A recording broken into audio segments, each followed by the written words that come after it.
అందరికీ నమస్కారం అండి. శ్రీమాత్రే నమః యూట్యూబ్ ఛానల్ కు స్వాగతం. అందరూ ఎలా ఉన్నారు? అందరూ బాగున్నారని ఆశిస్తున్నాను. Welcome to my first mini vlog అండి. అయితే రేపు మేము పొలాల అమావాస్య పూజ చేసుకుంటున్నాం అన్నమాట.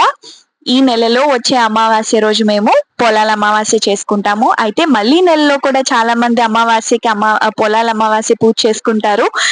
ఎంతమంది రేపు చేసుకుంటున్నారు, ఎంతమంది మళ్ళీ నెలలో చేసుకుంటున్నారో నాకు కింద కామెంట్ బాక్స్ లో కామెంట్ చేసి తెలియజేయండి. అయితే మనకి రేపు పూజ అనగా ఈ రోజు ముందు రోజు మనం చేసుకోవాల్సిన కొన్ని బేసిక్ అరేంజ్మెంట్స్ ఉంటాయి కదా. గడపకి ముగ్గులు పెట్టుకోవడం, అలాగే బయట గుమ్మాలవి కడుక్కుని ముగ్గులు పెట్టుకోవడం, పువ్వులు కోసుకోవడం, ఇలాంటి బేసిక్ అరేంజ్మెంట్స్ నేను ఎలా చేసుకున్నాను ఏంటి అనేది ఈ బ్లాగ్ లో చూపించానండి. అలాగే రేపు పొలాల అమావాస్య అంటే ముఖ్యంగా మనం పూజ చేసేది కందా బచ్చలి మొక్కకై. అది తెచ్చుకుని ఎలా అరేంజ్ చేసుకున్నానో ఈ వీడియోలో చూపించాను, చూసేయండి. Thank you. శ్రీమాత్రే నమః.